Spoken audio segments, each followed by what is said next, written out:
انا كل سنه باجي هنا اهوت، والنهارده دي سادس سنه باجي فيها للقناه الرابعه عشان الاحتفال بذكرى سيد متولي. فبشكرهم باسم ابناء السيد متولي وباسم احباء سيد متولي وباسم بورسعيد، بشكر القناه الرابعه اللي هي ما طبعا تنساش. انا باسم القناه الرابعه بقول ان ده واجب علينا طبعا. ما بتنساش اي شيء يهم النادي المصري او يهم بورسعيد.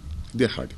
بالنسبه للحاج سيد، الحاج سيد ما كنتش مصور ان هو في هذا الحجم من الحب عند الناس. الحاج سيد كان بيدي وضعه كله وحياته كلها وعمره كله للنادي المصري. الحاج سيد وكل الناس تعلم كان متحمل على عاتقه النادي المصري من مصاريفه، من أعبائه، من تعبه، من سفره، من كل شيء، والناس كلها تعلم. 28 سنة قعدهم الحاج سيد متولي في النادي المصري. 28 سنة كان حياته كلها، أنا ما كنتش بسيبه، كان حياته كلها النادي المصري. كان بيعشق هذا النادي ويعشق هذه البلد. ربنا سبحانه وتعالى أراد بالراجل ده إنه هو يمشي في الوقت ده.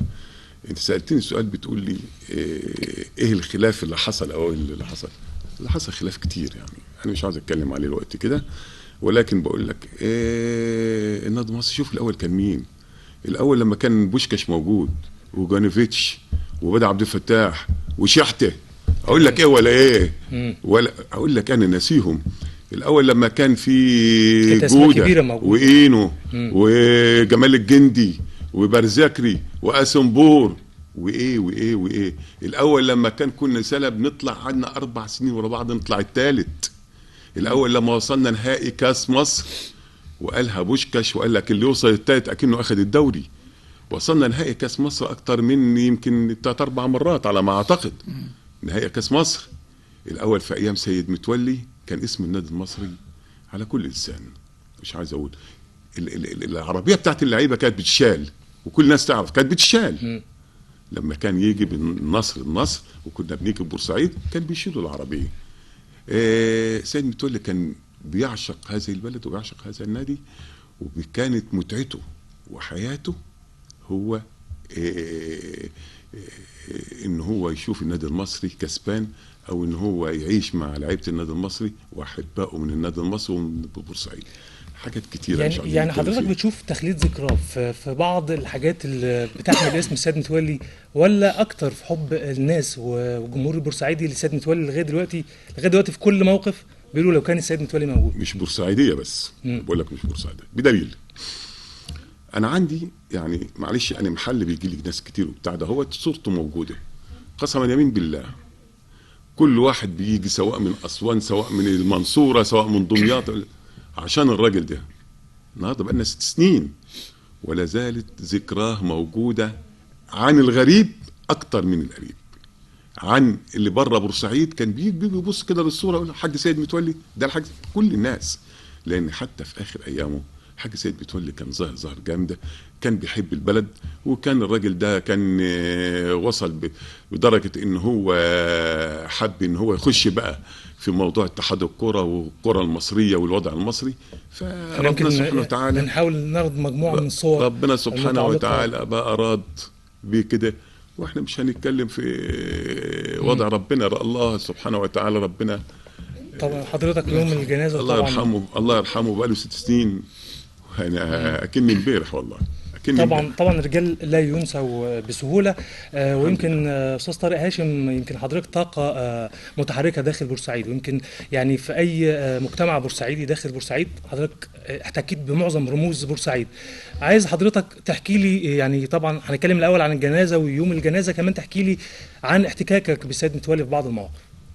لا، انا احتكاكي بالحاج سيد متولي احتكاك كتير جدا، يمكن يشهد على هذا الكلام من الاستاذ ابراهيم متولي. يعني انا دائما وابدا كنت مختلف معاه، ما اعرفش سبحان الله. يعني يمكن ما صلحناش او قعدنا مع بعض او اتكلمنا الا في مرض الراحل برضو الله يرحمه مسعد نور. بس اختلافاتنا كانت اختلافات جميله جدا، يعني اختلافات كانت في وجهات النظر. بعض اللعيبه اللي مشت، بعض اللعيبه اللي جت، بعض المدربين اللي مشوا، بعض المدربين اللي جم. كان تملي يعني دائما وابدا ما يبقى في بيننا وبين بعض على طول نقل. هو المهم يعني المشاكل دي كانت بتعمل نوع من الخصام او البعد؟ ابدا. بالعكس، عمر سيد متولي ما عمل معايا اي دقه بونت زعلني في حياتي. في حياتي. رغم اللي انا يعني كنت اتذكر مره من ذات المرات كنت انا نازل من قناه النيل للرياضه وهو كان عنده حلقه، فانا واقف يعني انا نازل وهو واقف قدام الاسانسير، انا خرجت من الاسانسير كده ولقيته في وشي، فبص لي كده قال لي ايه قطعتني كده قال لي قطعتني شرحتني، وقام خدني كده على يعني حط ايده على كتفي كده وقعد يتكلم معايا، قال لي ترى انا بحبك وانت يعني مجتهد واعلامي مجتهد وليك مستقبل كويس، بس تعال نقعد مع بعض ونشوف ايه وجه الاختلافات ونشوف. وبالفعل كنت بقعد معاه في احدى الفنادق السياحيه، كان يعني اول ما يجي بورسعيد يكلمني يقول لي طب يا طارق تعالى عايز اتناقش معاك في بعض الاخبار اللي انت كاتبها على الجورنال بتاعك، انا عنده جورنال بتاعي زي ما انت عارف اللي هو جمهور بورسعيدي. فالمهم قعدت معاه يقول لي طب الخبر ده ايه، ويقعد يتناقش معايا ونقعد نتكلم مع بعض نحل المشاكل. يعني اخر حاجه الله يرحمه كان تكريم قطاع الناشئين بقياده حسام غويبه، كان حسام غويبه كان ماسك مدير قطاع الناشئين، وكانوا عاملين تكريم لقطاع الناشئين اللي فازت بدوري اللي هي دروع المناطق والجمهوريه والكلام ده. وكان موجود اياميها انذاك كان موجود المحافظ اللواء مصطفى كامل. في الفتره دي انا ما كنتش بكلم الحاج سيد، كنا مختلفين جامد جدا جدا لدرجه ان هو طلع جريده اسمها جريده المصري عشان ايه كان يرد على الجورنال بتاعي، يعني هو الجريده بتاعت النادي بلغه الصحافه برضه بلغه الصحافه بدا يرد عليا ومش عارف ايه، وكان ماسكها بعض الزملاء يعني الله يصلح حالهم يعني اخد بالك، فاختلفت معاه جامد جدا. فقبل التكريم ده اللي هو بيعمله لقطاع الناشئين انا كنت موجود في احدى الكافيهات كده ولقيته هو ايه جاي، قام بص قال لي انت مش بكره جاي؟ ما بكلموش بقى لي فتره، قال لي انت مش بكره جاي التكريم وبتاع؟ ده مسعد نور حبيبك ربنا يشفيه هيتكرم بكره. قلت له انا هاجي عشان خاطر مسعد نور بنفس النص كده. قال لي مش هتيجي عشان خاطري؟ قلت له عشان خاطر الحاج سيد طبعا. رحت فعلا بالفعل التكريم ده رغم اختلافي مع الحاج سيد الله يرحمه الا كان شخصيه جميله جدا وعمره ما شال في قلبه اي ضرينه من اي حد. مسك المايك اتكلم عليا بتاع حوالي 10 دقائق برغم اختلافات رغم اختلاف، وقال قدام الناس كلها ان انا حبيت هذا الشخص لصراحته وجرأته، بنفس الناس اللي موجود على فكره الكلام ده مسجل معايا عندي على السي دي، لصراحته وجرأته. والحاجه الاكبر كمان ان هو محتضن الحاله الانسانيه للكابتن مسعد نور اللي انا كنت بوديه واجيبه وحاجه زي كده. فكان في بيننا وبين بعض يعني حاجات حلوه وجميله لصالح النادي وصالح بورسعيد. عمري في حياتي ما بقى كان في الفاظ او شتايم او من اللي احنا بنشوفها اليومين دول وبنسمعها في بعض مجالس الادارات يعني عايزين نقيس الموضوع. لو انت طلع خبر من عندك بينتقد حد دلوقتي، هل بيتقبل بنفس الشكل ولا ما عادش في حد بيتقبل هذا الشكل من الانتقاد؟ لا ما عادش حد بيتقبل حاجه. كل واحد النهارده على الكرسي اللي قاعد عليه عايز يحتفظ بيه وعايز يمسك في بايده واسنانه، ومش عايزك تتكلم عنه ان هو في حاجه مش كويسه. لا انت لو عملت حاجه زي كده ده انت بقيت عدو وبقيت ضده وبقيت اقول لك حاجه بسيطه جدا. احد اعضاء مجلس الاداره هم واحد يعني هو صديق شخصي ليا وحبيبي جدا خد بالك، بيتصل بيا بيقول لي انت ازاي ما تقعدنيش في تكريم الحاج سيد متولي؟ طب انت راجل عضو مجلس اداره، هل انا عازمك في بيتك؟ لا طبعا. انا كل ما هو قال لك كنت منظم فزعلان مني. انا بديك بس مثال الفرق الشاسع بين متولي الانسان والاب. وعلى فكره الفيلم التسجيلي ده احنا اللي عاملينه، انا اللي عامله انا والاستاذ محمد عفيفي، وكان ساعدنا فيه الاستاذ احمد متولي نجل الراحل والاستاذ احمد ابراهيم اللي هو ماسك المدير المالي للشركه الحاج سيد متولي. الفيلم ده يعني لو دخلت انت على اليوتيوب هتشوف الفيلم ده بتاع الحاج سيد متولي، حاجه مش عايز اقول لك كميه المشاهده قد ايه وكميه التعليقات قد ايه يا حاج ابراهيم صراحه. احنا لسه معاكم ولسه بنتذكر مع بعض العظيم الحاج سيد متولي. دلوقتي نطلع مع بعض الفاصل ونشوف ازاي وفاء شعب بورسعيد ووفاء كل محبي سيد متولي. نشوف مع بعض يوم تأبين ويوم ذكرى من بدايه من زياره المقابر لغايه بعد كده حفل تكريم. نشوف مع بعض ونرجع مره ثانيه.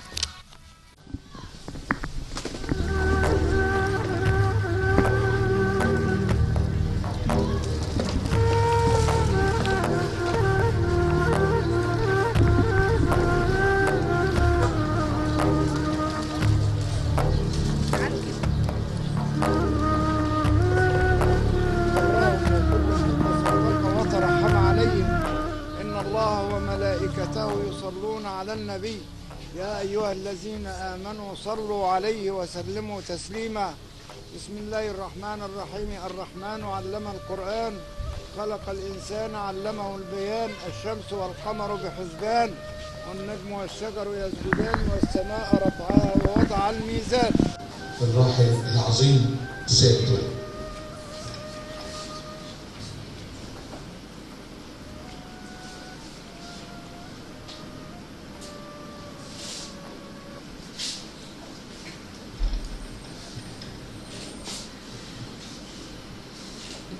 صدق الله العظيم. عايز اقول 6 سنين على فراق عميد رؤساء انديه مصر، 6 سنين على كبير العائله الرياضيه البورسعيديه، 6 سنين على رمز الوفاء والانتماء، 6 سنين على رحيل جسد الحاج سيد متولي، فقط جسد الحاج سيد متولي وليس راس الحاج سيد متولي.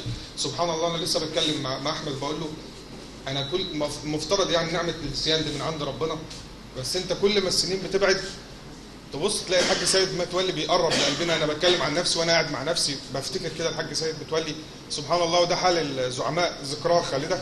الحاج سيد متولي اللي هو عنده 39 سنه زي ما التقرير بيقول، يعني المفترض ان هو عضو مجلس اداره، اخره يعني هيبان بصماته في قطاع الناشئين. الحاج سيد متولي النادي الاهلي جاب هوديكوتي، الحاج سيد متولي سافر جاب بوشكاش. انا عاوز اقول كلمه في الاول ما حدش بيتذكرها قوي، ان احنا في العصر اللي احنا فيه ده ابتدت التبرعات تنزل على مصر. سيد متولي اول واحد يتبرع للنادي المصري، لمصر مش للنادي المصري. سيد متولي تبرع ب$50,000 في السبعينات، وكانت مصر محتاجة فعلا للتبرعات، فكان أول واحد يتبرع ب$50,000 للرئيس السادات، وقابله الرئيس السادات وشكره، ودي كانت طبعا لفتة وطنية كبيرة جدا من سيد متولي. اللي قال عن الراحل وده حق طبعا الراحل سيد متولي. معانا طبعا كلمة من الكابتن العظيم المحترم اللي عاصر الراحل سيد متولي، الكابتن حمد. الحاج سيد متولي بالنسبة لي يعني اللي أنا بعمله لوالدي من ساعة ما مات أنا بعمله للحاج سيد من ساعة ما مات إلى الآن. دايما كنت بقول لأحمد ليا ورد بعمله بالليل قبل ما أنام لوالدي، ضروري الحاج سيد يكون معاه. والحاج سيد ليا ذكريات معاه كثيرة، كنا بنختلف لكن اختلف معاه لكن لا اختلف عليه، لانه كاريزما جميله جدا. مش ممكن لما تشوفه تزعل منه، ممكن على بعيد تزعل، لكن لما تقابله خلاص انتهى كل شيء.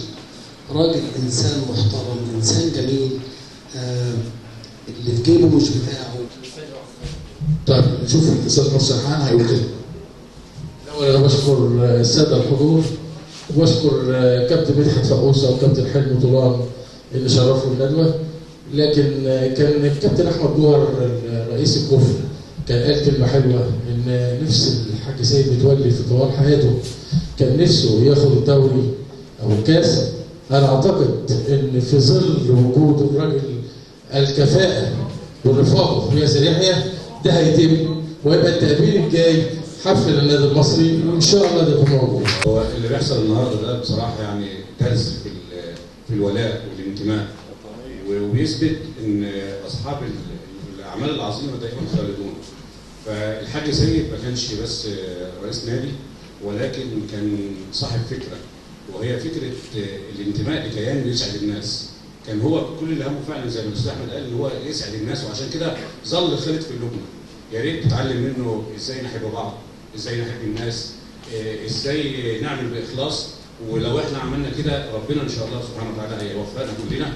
واحنا اتشرفنا جدا ان احنا نكون موجودين في تقابل الحاج سيد متولي، وتشرفنا كمان بالناس الحضور الجمال المحترمين اللي شرفونا النهارده.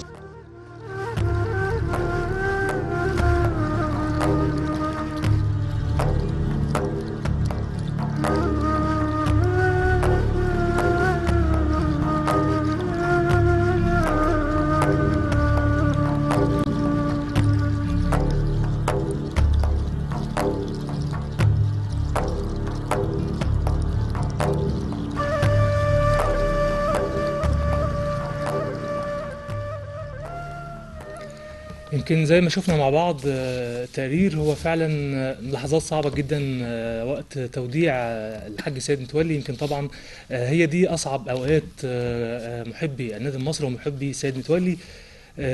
يمكن أنا قبل ما نتكلم عن الحاج سيد متولي بشكر أستاذ طارق هاشم على التقرير. يمكن حضرتك جاب معرفتك. لا ده انا طبعا بشكر كمان خالد خليل المصور، يعني ولد مجتهد، شخصيه محترمه جدا. يعني جاء اول ما قلت له على طول جاء جري بصراحه من الساعه 4 موجود في اسماعيليه، هو والاستاذ اسامه بصراحه، اسامه اسماعيل المخرج عندكم، وربنا اكرمهم يعني اللي هم قدروا يطلعوا تقرير بهذه الطريقه الجميله طبعا يعني. لازم نبقى دايما في الاوقات، اوقات السعاده واوقات الفرح للنادي المصري، كمان اوقات الحزن. يمكن هي دي اصعب الاوقات اللي احنا دايما بنمر فيها حتى لو بعد 6 سنين. لكن عايز اسال الحاج ابراهيم، يمكن طبعا الحاج سيد متولي ادخل فرحه كتيره على قلوب جمهور النادي المصري، ويمكن طبعا كانت اصعب حاجه الجمهور تلقاها من الحاج سيد متولي هي وداعه.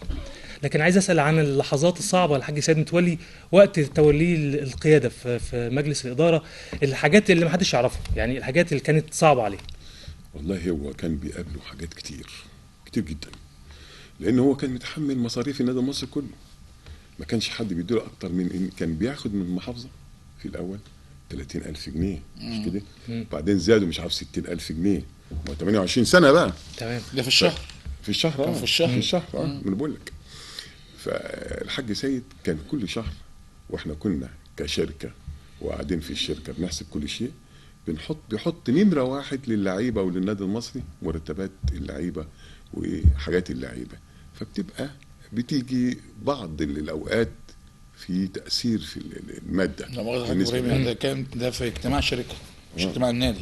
يعني هو كان المرتب مع توضيح بس عشان افهمها. كان النادي جزء من الشركه. يعني انتوا في اجتماع مجلس اداره الشركه الخاصه بتحطوا المرتبات بتاع العمال وبتاعه اللعيبه. يا استاذ صالح من فضلك، وانت تعلم كويس جدا الحاج سيد متولي كان بيخش النادي وبورسعيد كلها تعلم، في ايده شنطتين وراح حاططها، خد يا مصطفى شناوي ارفعها، او مصطفى الشناوي او مين المدرب ده، اتفضل اصرف ودي اللعيبه.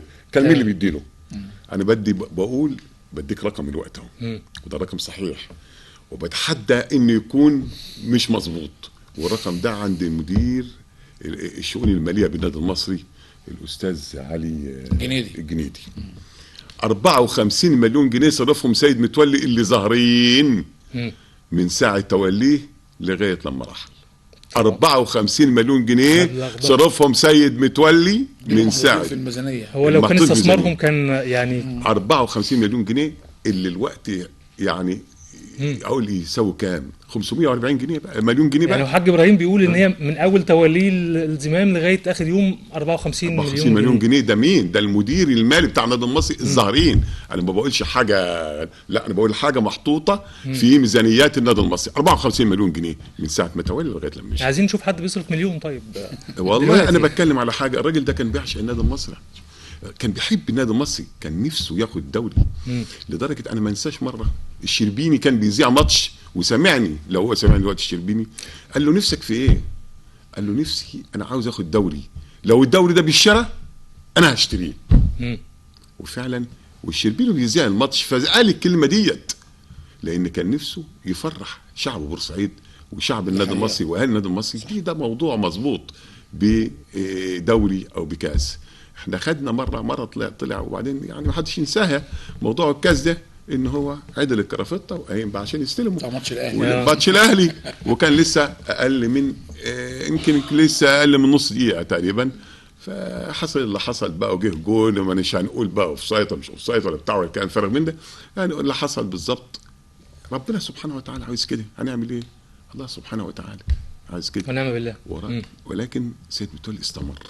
انا مره سالته قلت له كفايه يا حاج على كده، انت اديت كتير وعملت كتير، كفايه بقى النادي المصري.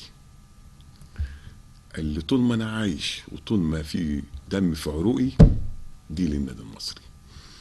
قلت له طيب في السؤال، انت عايز من النادي المصري فلوس، طيب اعملها شيكات واعملها حاجه النادي المصري. قال لي لا انا مش عايز من النادي المصري حاجه، قسما من يمين بالله هو في دار الحق واحنا في دار الباطل. هذا الكلام ده قال لي لا انا مش عايز من النادي المصري. كان بيعبد ويحب حاجه اسمها النادي المصري. فانا بقول للناس الموجودين دلوقتي والسؤال ده جاي، انا بقول للناس الموجودين اللي ماسكين النادي المصري دلوقتي، لو قعدتوا 100 سنه نفسي تعملوا ربع اللي عمله سيد متولي. هو اعتقد في اي نادي ما حدش هيجي زي سيد متولي لقياده احنا بنتكلم أي عن النادي نادي. المصري، ربنا يديهم كل واحد اللي صح. احنا بنتكلم عن النادي المصري. النادي المصري النهارده بيحصل فيه اخطاء كتيره ومش عايز يعني مثلا من ضمن الاخطاء اللي حصلت،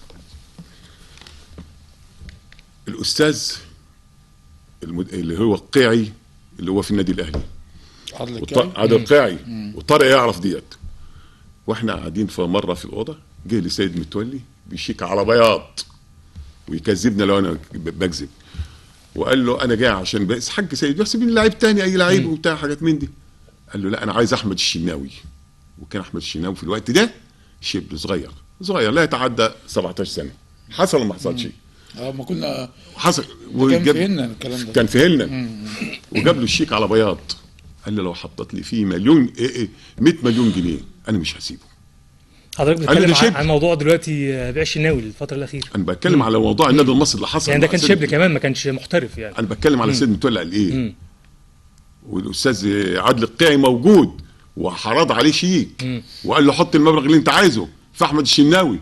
رفض سيد متولي انه يتخلى عن احمد الشناوي لان كان يعرف احمد الشناوي بايه، واخد بالك. وفجاه تلاقي احمد الشناوي النهارده عامل زي العربيه وزي الاتوبيس بيتباع بالتقسيط.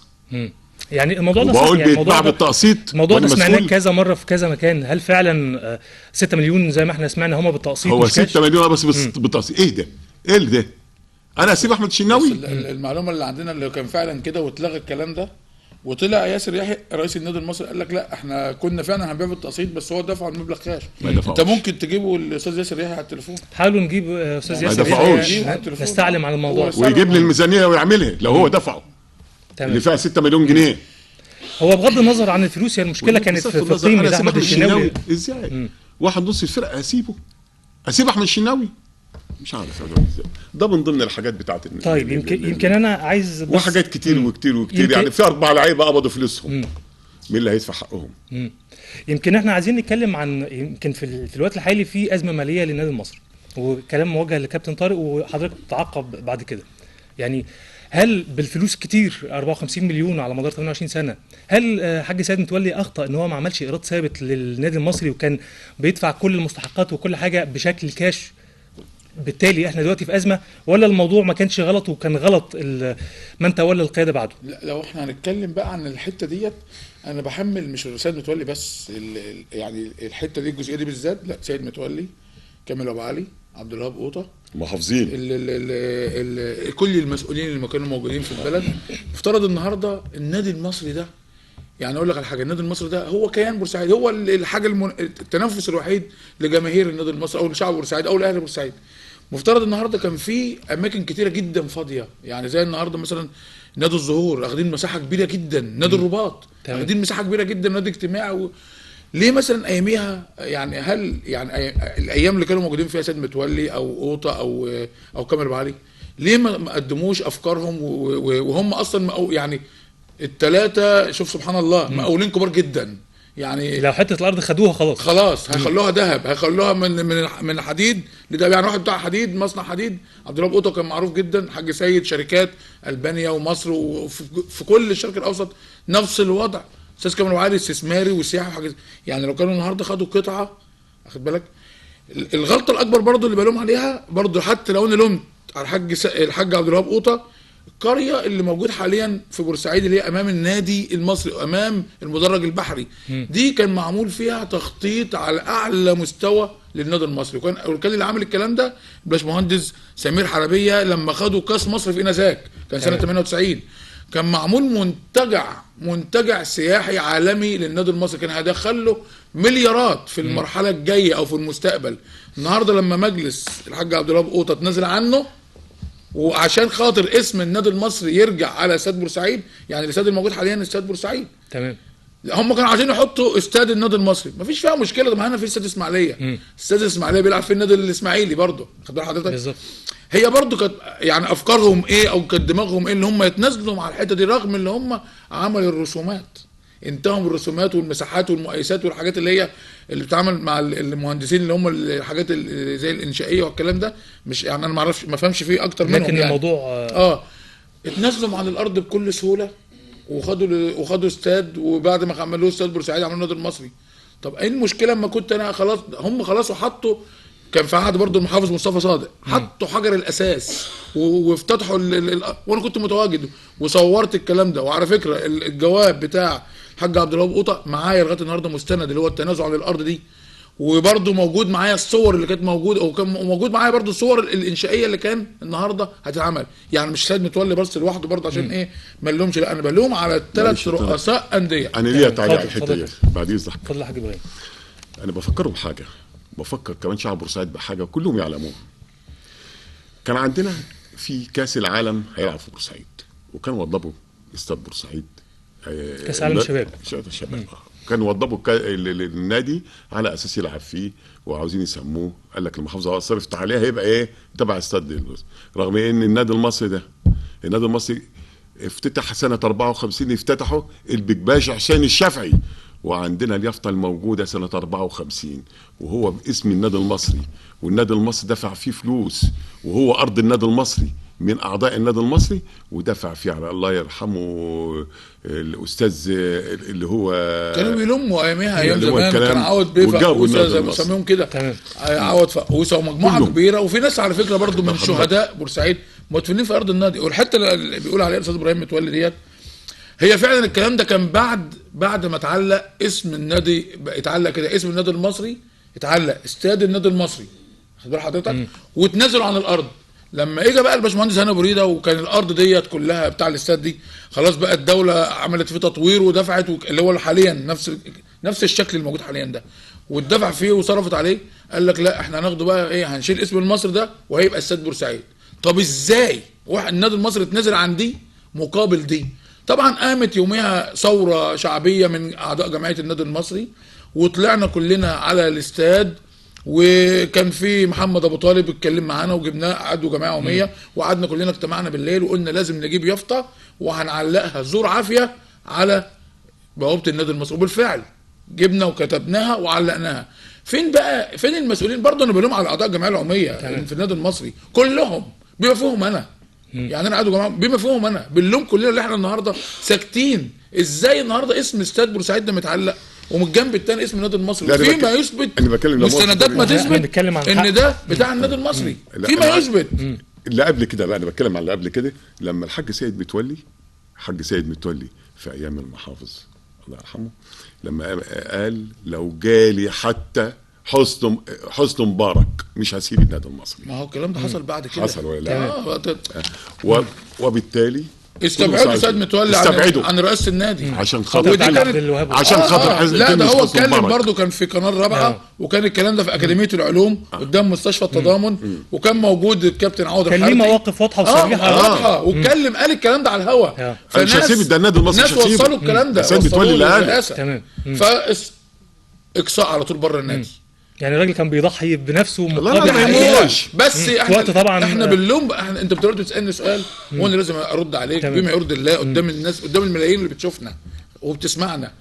فعلا الثلاث رؤساء انديه ما حدش فيهم عمل تنميه موارد للنادي المصري. لا بس في حاجه طبعا لا مؤاخذه، سيد متولي النهارده اللي لما كان ايامها موجود كان بيطلب حته ارض، كان بيطلب حته ارض عشان يقدر يعملها. تمام. وقال كان في حالها، هل المسؤول من المسؤولين سواء من المحافظه او من الدوله او من رعايه الشباب او وزير الشباب اداله حته ارض عشان يعملها نادي اجتماعي؟ حته ارض يا استاذ ابراهيم، هو في المقابل انا بتكلم بيدفع فلوس ومفترض ان يبقى في تسهيلات. اقول لحضرتك على حاجه، اشمعنى في الاسماعيلي هنا عاطينا حته ارض شايفينها احنا جايين؟ طب هقول لك على حاجه، الله، انا معايا ملف كامل عن ارض الملعب الفرعي، كان في عهد السيد متولي، اخد موافقات رسميه، جميع الموافقات الامنيه والرسميه، بناء محلات على سور النادي.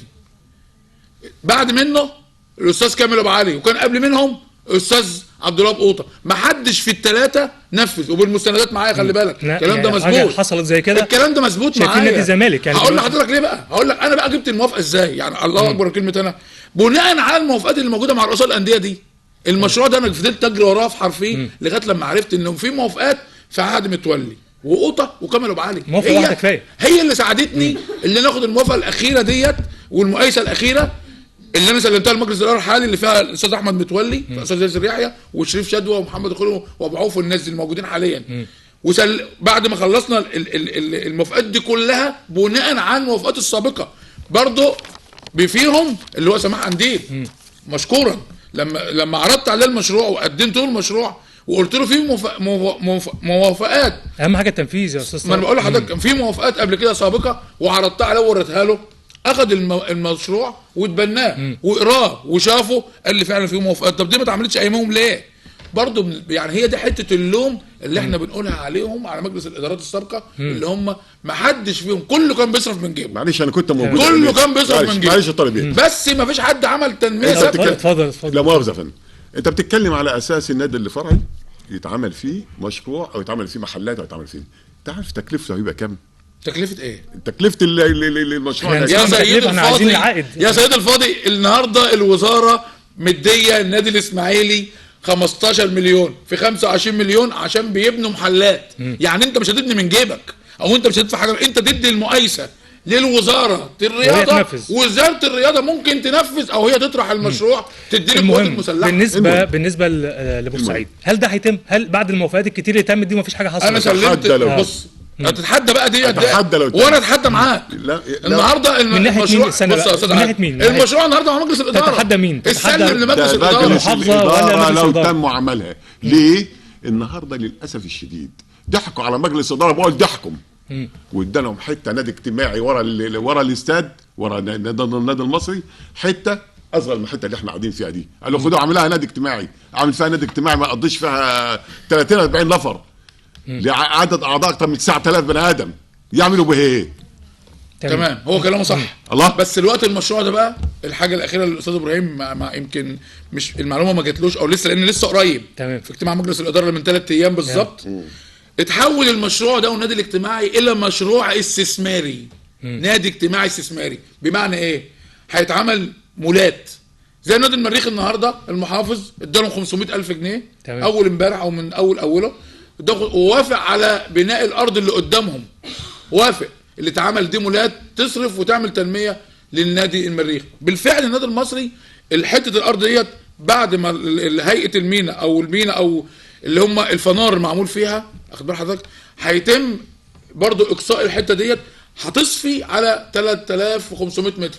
هيعملوا حاجات كويسه، هيتعمل كذا مول، حاجات يعني مش ما ينفعش اقول اسماء عشان برضو مفيش اعلانات. هيتعمل كذا مول بكذا حاجه، هتبقى استثماري للنادي المصري. يا ريت بس تخلص، ويا ريت هم بداوا النهارده. مش نادي اجتماعي، بص نادي اجتماعي استثماري. حاج ابراهيم يعني احنا لو جينا نبص بقى على تاريخ النادي بس المصري بقى كان دايما مجلس الاداره بيتمثل في شخص واحد هو متولي كل المسؤوليه طبعا، وتمثلا في الحاج سيد متولي. هل لازال لغايه دلوقتي الاداره بتمشي بنفس النهج اللي هو شخص واحد، ولا الموضوع ما عادش ينفع ولازم زي ما احنا بنقول ندور على موارد تانية؟ هي العمليه مش عمليه واحد بس، النهارده ما بتمشيش واحد بس. يعني الاستاذ ياسر يحيى يمكن هو معاه بعض الناس بياخد ارائهم وبعدين بينفذوا اللي بياخدوا الاراء عليه. ولكن انا بتكلم بقول حاجه، في حاجات بتبقى اكبر منهم واصعب منهم. زي ايه؟ زي بقول لك النادي الاجتماعي ده اللي جالهم جايب لي 2000 او 1000 ونص، اعمل به ايه؟ اعمل به نادي اجتماعي ده؟ ما لو عملت لا مؤاخذه ترابيز بينج بونج هتاخدها واكتر. طب نجيب ارض منين؟ ما انت عارف المحافظه وعارف. لا مليانه موجوده. اشمعنى خدت ارضي؟ انت خدت ارض بتاعت النادي المصري وعملتها فيها استاد بورسعيد وبتضحك عليا، وبقول بتضحك وتديني، اديت حته موجوده، وخدت الايه الكناريا اللي هو قدام الاستاد من ربنا يديله الصحه الاستاذ عبد الوهاب قوطه، واديتني حته في النادي اللي هو النادي الفرعي الحته الصغيره الموجوده دي. تمام. لا ده مش توديني في اسيب لك في احسن حته وتجيب لي في اوحش حته. بس خد بالك برضه اقول لك حاجه. اتفضل. النهارده المكان ده 3500 متر هيعمل صاله افراح عندك، هيعمل فوق يعني هيتعمل مبنى متعدد الاغراض. لما اتعمل صاله افراح النهارده بسم الله ما شاء الله الحته دي كلها. بس انت كده بس انت كده قضيت على النادي الاجتماعي، يعني فكره نادي اجتماعي كده خلاص. لا ما نادي اجتماعي استثماري. نادي اجتماعي استثماري ازاي يا طارق؟ انت استثماري يعني انا بستثمره يعني محلات، اللي هو احنا يعني بستثمر محلات. انا ما اعرفش يعني ببني محلات وبستثمره وبدخل دي تنميه موارد النادي. سعاده الباشا الثابته. انا عضو مجلس، انا عضو جمعيه عموميه، اعرف نادي اجتماعي باخد ولادي ومراتي وعيالي وده كذلك وده كذلك، وبنقعد في قعده ماشي، ما هو اخد بالك بندور تقول على لي حل الازمه الاولى، طب ما حل الازمه الاولى وهي طب ما حل موارد. بديره كويسه، يا ريت ما بس اتكلمنا تتم. فيه، ما انت عندك موجوده وقلنا فيها، يا ريت تتم بس البديره دي. الارض الموجوده يا ريت تتم. يعني بس. حتى يا الأرض سعاده بتبقى صعوبة الباشا يعني، مش- الارض الموجوده اللي هي الجنينه اللي عاملينها ما تدي جنينه ايه؟ جنينه ايه؟ جنينه الجنينة موجودة. بتاعت فريال؟ لا يا ريت. مش بتاعت فريال، مش اللي هي اللي قدام مجمع اللي كان مكان مجمع مطاعم. مطاعم يا ريت ما تديني يا ريت. يمكن طبعا يمكن طبعا في في ايدك حلول كتير كلها. وبدائل طارق انا بتكلم. طيب. طب ما تدينيش فيها ليه؟ مجلس الاداره بقى اللي يخش يتكلم فيها دي. احنا دلوقتي انا نحاول ان احنا 10 سنين تاني عشان نهدى اعمل شوية له يا حاج وابني. ابراهيم، يعني يمكن طبعا يعني في حلول كتير مع الوقت، بس اهم حاجه نحل الازمه الاولى وهي ازمه الموارد. دلوقتي نحاول ان احنا نشوف مجموعه من الاخبار نحاول نتكلم عنها ونشوف نقاط الضعف في الفريق. يمكن طبعا مجموعه من الاخبار، وكابتن طارق خليك معايا، يمكن طبعا في اخبار كتير متداوله على مواقع التواصل الاجتماعي وفي بعض الصحف الالكترونيه، في منها احمد ياسر لاعب النادي المصري بيهدد برحيله فتره الانتقالات الشتويه، ده عشان ما بيشتغل يعني ما بيلعبش بشكل منتظم مع الفريق. كمان في على فكره الخبر ده يا استاذ عادل، تمام، الخبر ده احمد ياسر كلم كابتن علي ابو جريشه تمام، وقال له انا عايز ارجع نادي وادي دجله تاني. مم. خد بالك، والكلام ده كان في بعض الكواليس، بس اللي انا عرفته ان احمد النهارده بيتدرب تدريب كويس جدا، شغال مع الكابتن طارق يحيى، والكابتن طارق يحيى بيلعبه، والمرحله الجايه بتاعته. بس يعني هل الكلام ده اتقال على لسان احمد ياسر؟ هي يعني احمد دي ياسر تصريحات، وخصوصا بعد تصريحاته سموحه، يعني احمد ياسر قال كده منسوبه ليه بعد اللي هو ما اشتركش في هو سموحة. اللي قال، يعني هو اللي صرح هو ولا طبعاً- هي ده طبعاً دي ولا الخبر ده متسرب مثلا من خد بالك اصلا عشان تبقى انت برضه فاهم، في مواقع كتيره جدا بتكتب اخبار غلط، تمام، كتيره جدا. ما عشان كده احنا عايزين نعرف ما هنعرف من اللاعب ذات نفسه. آه. هو اللاعب ذات نفسه، لان انا عملت معاه لقاء تقرير قبل كده، خد بال حضرتك، نفى الكلام ده، قال لك مفيش الكلام ده. طيب خليك معايا وعقب عليهم خبر لما اسهل. نوصل لحاجه للموضوع. مهمه جدا في الحاجات دي، اتفضل يا كابتن. انا بقول اللي مش عايز ده ومش عايز النادي المصري مع السلامه، لان احنا مش هنجيب واحد غصب عنه يلعب في النادي المصري. ما هو ده بنفس المقياس النادي يبقى موضوع المصري الشناوي برضه فوق الجميع، فوق الجميع. تمام. احمد الشناوي ما كانش عاوز يمشي، احمد الشناوي كان عقده قاعد ل 2016. ايوه بس هو كان حابب انه يمشي لا ما كانش عايز يمشي، لا كان عايز لا، لا، من فضلك ما كانش عايز لا يمشي، كان عايز يمشي. لا ما كانش عايز يمشي. كان حاج عايز إبراهيم- يمشي. حاج إبراهيم يمكن دي كان عايز تصريحاته. يمشي من النادي المصري بالظبط. وقال الكلام يمشي ده، منين؟ وطلع عمل مؤتمر صحفي ومسجل. ده مسعد نور التاني يا سيدي قال مسعد نور الفاضل، نزل في على العموم- مؤتمر على صحفي العموم يا حاج إبراهيم مسجل ان هنكمل هو مع طلب بعض، انه يمشي. هنكمل مع ليه بعض ده؟ الاخبار امال ويمكن ايه؟ واحد نص الفرقه تمشيهولي. هو اللي طلب انه يمشي، خبر عمل خاص مؤتمر. خبر خاص بمجلس الاداره، وهو صرف مكافاه الفوز بعد ماتش سموحه، ويمكن في ضائقه ماليه وازمه ماليه. انت شايف ده من وجهه نظرك ايه؟ هو في فعلا ضائقه ماليه، برضه هيفضل النادي المصري محلك سر في الازمات الماليه، بما ان مفيش مجلس بيفكر يعمل تنميه موارد، هيفضل النادي المصري كده. وانت ما تديش حاجة. هنلم من بعض، هنجمع فلوس من بعض وندي للعيبه، هنجمع فلوس من بعض وهندي للجهاز الفني، هنجمع فلوس من بعض، مستنيين بقى الاعانه بتاعه وزير الرياضه، ومستنيين اعانه المحافظ. انا بس يعني عايز اقول هو برضه وزير الرياضه يمكن فكره ما هو لسه قدام 500,000 لا يتحمل نص تكاليف يعني استاد النادي المصري الاسماعيليه، يا أستاذ عادل، ده برضه حاجه كويسه. النادي المصري ياخد 500,000، النادي المصري من وزير الرياضه 500,000. انا سمعت 250 كمان. ده هم اتقسطوا على جزئين، جزء 250 في 200، اخر مره واخدين 250 اخار. تمام. النادي المصري ده انت بتدي الانديه درجه اولى ودرجه ثانيه، بس بالمقابل تحمل تكلفه نص تكلفه النادي الاسماعيلي، واعتقد ده مبلغ برضه 250 ده ما يقضيش. خد بالك بس عشان تبقى انت عارف زي ما بيقول الراجل ده فعلا ما يقضوش. النادي المصري النهارده هيعمل معسكر خلاص استعدادا لفرقه حرس الحدود، فين لسه مش عارفين، ما حدش عارف هيعملوا بورسعيد، هيعملوا بره بورسعيد، في معسكر هيتعمل. ما المعسكر ده بيتكلف قد ايه؟ شوف انت بقى اتوبيس جايباه الشركه الراعيه، اللبس بكره ان شاء الله هيستلموه اللعيبه او بعده، مش الشركه الراعيه خلاص يعني جاهز، كل لعيب ياخد شنطته. خد بال حضرتك، النهارده مجلس الاداره جاب لهم لبس، جاب مجموعه لبس كبيره جدا قبل ما الشركه الراعيه، والشركه الراعيه برضه جابت معاهم. بس تعالى بقى النهارده المعسكر ده محتاج ايه؟ البوكت موني للعيب، محتاج اقامه كامله، محتاج بقى في غدا، في عشاء، في فطار، في تنقلات للمباريات اللي هيلعبوها، مصاريف مصريه كتير، مصاريف غريبه جدا غريبه جدا. طب النهارده منين الكلام ده؟ هم فعلا شركه الراعيه وجم، واستاذ محمد كامل جابوا بورسعيد وحضر مع مجلس الاداره، وانا كنت متواجد بالصدفه البحته في المركز الاعلامي للنادي المصري، اللي انا برضو بشكرهم. المركز الاعلامي يعني بعد اذن حضرتك بقياده الدكتور محمد فاروق ومحمد سعد ومحمد سليمان، عاملين شغل كويس جدا جدا جدا، هو كل الكاست اللي معاه للنادي المصري بامانه شغل عالي جدا، يعني حاجه كويسه. لان النادي الاسماعيلي الوقت برضه بيعمل نفس اللي بيعمله النادي المصري اللي هو راديو النادي الاسماعيلي. فبقول لحضرتك النهارده المعسكرات دي كلها يا استاذ عادل محتاجه فلوس كتيره جدا. منين؟ طب حاج ابراهيم، انت شايف مجلس الاداره في ان هو بيدفع المستحقات اول باول، دي مش دي حاجه كويسه في حقه؟ ما نقولش لا.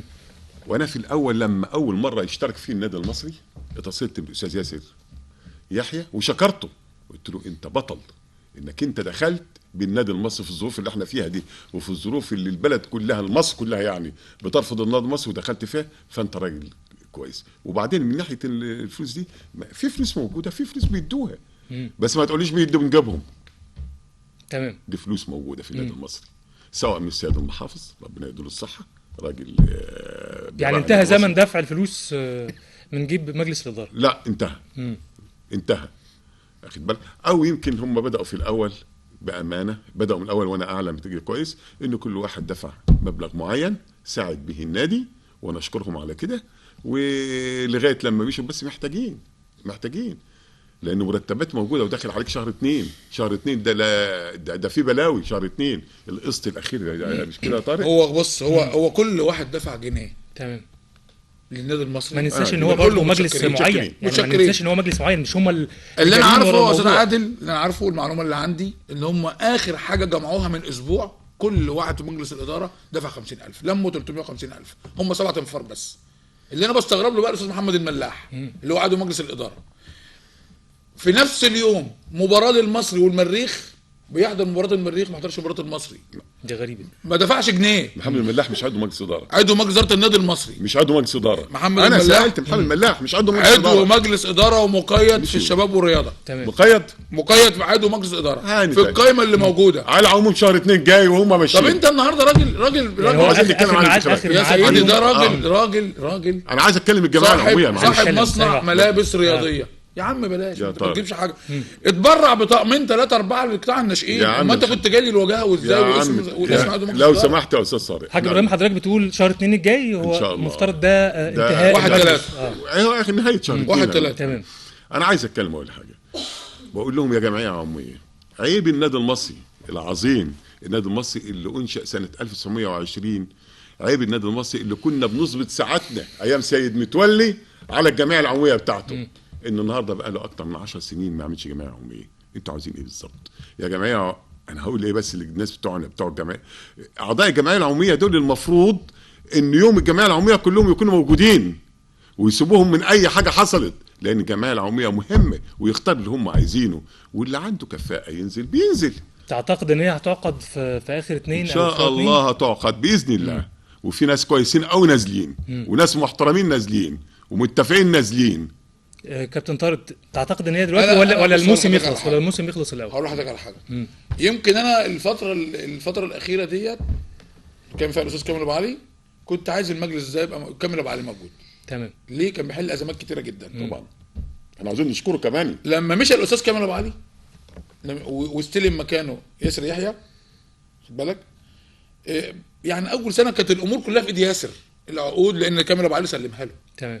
سلموا العقود وسلموا له حاجه، سلموا كل المفاتيح، اللعيبه واللي كانوا معارين بره، وادوا تقريبا حوالي 6-7 مليون جنيه في خزينه النادي. ده السنه اللي اشتركوا فيها، اللي المحافظ والحاكم العسكري اكبر مجلس الاداره ده ان هو يشترك. دي بقى بقول لك من الكواليس، اكبرهم ان هم اشتركوا، لان هم كلهم ما كانوش عايزين يشتركوا. ليه؟ كانوا في نفس الوضع مع ايوه مش انا بقول لك الحقيقه. المحافظ معلش لما المحافظ هو لا هو المحافظ واللواء عادل الغضبان جاب المجلس، قالوا له طب احنا هنجتمع مع الاستاذ كامل ابو علي ونشوف رد الفعل ايه. قالوا له الاستاذ كامل ابو علي رافض، فهم كانوا رافضين.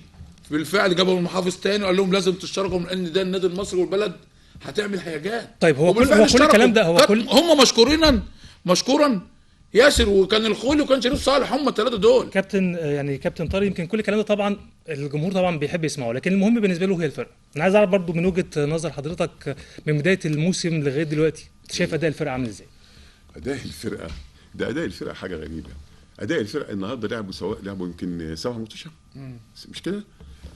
الماتش الوحيد اللي بسط الناس وفعلا كان ماتش قوي، اخر ماتش لعبوه ماتش اللي هو سموحه. لان سموحه لعبوه حط في دماغتهم او في جواهم عزيمه ان هم لازم يكسبهم، فكسبهم. وبعدين الكابتن طارق يحيى ده مدرب كويس مش وحش، تمام. واللعيبه ممتازين، في لعيبه ممتازين. ده احنا عندنا واحد حرام حرام حرام بقول له لمدرب الفريق القومي او المدير الفني بتاع الفريق القومي، ما خدتوش ليه؟ ليه يا كابتن شوقي غريب ما خدتوش؟ اللي هو احمد رؤوف ده راجل هقول ايه بس بين كل حتى بيجيب طاقه كفايه تكريم الجمهور ليه يعني. احمد رؤوف لعيب كويس جدا وهداف طراز من طراز العالي جدا. احنا مستنيين والظلم فعلا في حته احنا مستنيين ان شاء الله باذن الله يوم الجمعه الجايه ربنا يكرمنا على السنغال باذن الله، وربنا يكرمنا السبت يا استاذ ابراهيم. هيبقى السبت ممكن نقول الجمعه يوم السبت يوم 14 يوم السبت المهم يوم 14 وبعدين هنروح تونس ربنا يكرمنا، وبعد كده هو ربنا يسهل نبدا نفضح بقى ربنا يسهل في النادي المصري. تمام. لان انا بقولها وبعيدها وبقول لمجلس الاداره، انا بقول لهم قسما يمين بالله النادي المصري اما مش كويس، في ناس قاعدين بتقول كده لاحمد متولي برضه ما بيتكلموا. احمد متولي احمد متولي ده ابن اخويا، وابن اخويا ده من حقه يعني كل حاجه. انا مش عايز اتكلم على احمد متولي. لا ما هو عضو برضه، يعني هو بيقول لك انت بتقول له نفس الكلام ده؟ هو عضو مجلس اداره؟ في عضو، انا بقول لمجلس اداره ماشي. ما انا بقول لك كشخص، ما مفترض انت في حد قريب منك. اصل احمد مش هيعمل حاجه، فبتوصل له كفايه احمد مش عاوز اتكلم الدفع كام والعمل كام، مش هنتكلم فيها. احنا بنتكلم مجلس اداره. مجلس الاداره في حاجات كتير عدت عليه كتيره جدا. كفايه انه باع احمد الشناوي ودي سقطه فيه. تمام حضرتك. دي حاجه. الحاجه الثانيه في 4 لعيبه مشوا من النادي المصري واخدين فلوس، مين اللي هيتحمل فلوسهم؟ رفعوا قضيه عليهم. ايه قضيه؟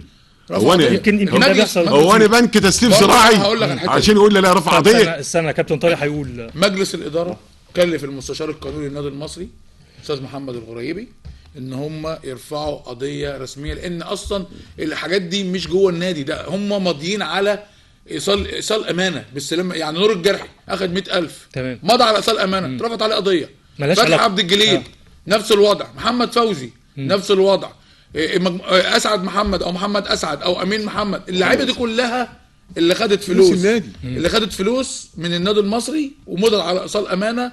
مجلس الاداره كلف المستشار القانوني برفع قضيه لرد هذا المبلغ. تمام. احنا عايزين نكمل مع بعض. يمكن بتاع البلد كلها. حاج ابراهيم حضرتك شايف ان بيع الشناوي دي كانت حاجه صعبه طبعا جدا بالنسبه طبعا. ولغايه دلوقتي احنا برضو بندور على قلت لك مثل على جول، لغايه دلوقتي بندور على جول شيك من الاستاذ القيعي، وهو موجود جه شيك لحاج سيد رفض ان يبيعوا شيك على بياض وقال له حط المبلغ اللي انت عايزه. بس احنا قلنا برضه ان هو ليه كان اللاعب هو عايز يلعب برضه بره، فحضرتك قلت برضه اللي عايز يمشي. امال انت كده بال 2016 ليه؟ ما هو لما يجي ده حاج سيد متولي حاج سيد متولي كان الكابتن مسعد نور، كنت انا متواجد، جابوا تحت المدرجات تحت المدرجات مسعد جاب احمد الشناوي تحت المدرجات وقال له اتصل ببابا عشان يجي هيجدد مع حاج سيد متولي، ان كان الولد خلاص عقده انتهى وكان لسه في الناشئين بيلعب. جاب ابوه والده اللي هو نصر الشناوي وفعلا قعدوا مع بعض وجددوا له. بعد كده الاستاذ كمال ابو علي جدد له. تمام. الاستاذ كمال ابو علي اخر مره اللي جدد له، خد بال حضرتك. فدي كلها امور. لما اجى احمد الشناوي قال لك انا عايز العب في فرقه زي الزمالك لان انا ما بروحش منتخب مصر، وطلع عمل المؤتمر ده وانتوا زعتوه. احمد الشناوي قال الاتي كلنا سمعناه، قال لك انا هلعب في النادي المصري بس في مصر. ولو بعد كده فعلا الكلام ده فعلا ايوه موجود على اليوتيوب يا استاذ ابراهيم. المهم احنا دلوقتي في ازمه ان بندور على حارس مرمى، ويمكن في كلام كتير كان في كلام محمد عبد المنصف دلوقتي. هل الخبر ده اكيد اللي هو فيه كلام؟ هو طلع محمد عبد المنصف مع احد القنوات الفضائيه مع احد الاعلاميين وقال الكلام ده. هم مجلس الاداره شايفين محمد عبد المنصف او الجهاز الفني بكده طارق يحيى شايف ان انا بقول الكلام ده غلط في الوقت الحالي. تمام. يعني انا بقى بلوم على بقى الجهاز الفني وبلوم على مجلس الاداره اللي انا اعني ان محمد عبد المنصف ده جاي، لان النهارده انا معايا جون وعندي لسه ماتشات، يعني عندي حرس الحدود وعندي الزمالك، خد بال حضرتك. طب انت يعني بتتفق مع الراجل والراجل طلع على الهواء قال الكلام ده، هتعمل احباط للجون الموجود. الحاجه الثانيه برضو اللي محدش يعرفها، ده انفراد ليكم انتوا، مباراه حرس الحدود اللي هي هتبدا يوم 22/11 الساعه 5، الميعاد بتاعها اتعدل بقى الساعه 3 الا ربع، يعني يوم السبت موافق 22/11 هيتلعب مباراه المصري وحرس الحدود في استاد اسماعيليه الساعه 3 الا ربع مش 5. كويس عشان الناس تبقى عارفه. ويمكن طبعا الوقت معاكم مر بسرعه ويمكن في مشاكل كتير، لكن كان اهم حاجه في الحلقه ان احنا افتكرنا الحاج سيد متولي رحمه الله عليه. كلمه اخيره من حضرتك تهديها لشقيقك وابو كل جمهور النادي المصري. والله انا بقول للحاج سيد الله يرحمك وانت في مقتولك الاخير، الناس كانت محتاجاك، النادي كان محتاجك، احنا كنا محتاجينك، ولكن قدر الله وما شاء فعل. وبنقول لك رحمة الله عليك وربنا يجعلك في جنة الخلد بإذن الله. لأنك انت طول حياتك ما عملتش الا الصح، طول حياتك ما عملتش الا الخير، والناس كلها تعرف. وياما فتحت حاجات كتيرة مش عاوز اتكلم عليها عشان تفضل لك، لانها هي دي اللي فضلها لك دي يا حاج سيد متولي. كابتن طارق كلمه اخيره توديها لروح الحاج سيد متولي. انا عن نفسي انا كشخص بورسعيدي، انا يعني اللي انا اقدر اعمله، اللي انا بعمل تأبين للراحل ده كل سنه، ده اللي انا اقدر اعمله. حاجات تانية يعني انا سعيد جدا جدا جدا، والحاج ابراهيم يعلم هذا، اللي بفضل الله جريت وسعيد برضو اللي انا عامل له الميدان الموجود حاليا ده ميدان سيد متولي. وانا كلمت احمد متولي يوميها وكلمت الاستاذ ابراهيم وجرينا وعملنا الميدان ده بقى ميدان سيد متولي. ونفس الوضع برضو المسجد والتأبين اللي بعمله. يعني احنا في التأبين ده كرمنا الاستاذ ابراهيم عبد القادر الفنان المطرب الجميل بورسعيدي. يعني كرمتم مين في اليوم ده؟ ما انا بقول لحضرتك الاستاذ ابراهيم عبد القادر الفنان جميل، كابتن حلمي مطلان، الناس اللي كانوا شغالين مع الحاج سيد متولي، يعني ابراهيم احمد ونور الرمال وعم ابراهيم. يعني كرمنا ياسر يحيى رئيس النادي المصري. على حاولنا نكلمه دلوقتي بس هو ما ردش. انا بقول لحضرتك كرمناه على اساس اللي هو اشترك برضه وساعد في النادي المصري. اي حد ساعد في مجلس الاداره بالكامل. استاذ احمد متولي برضه اتكرم، مجلس الاداره بالكامل اتكرم في اسم رئيس النادي. يعني المجلس كله الحالي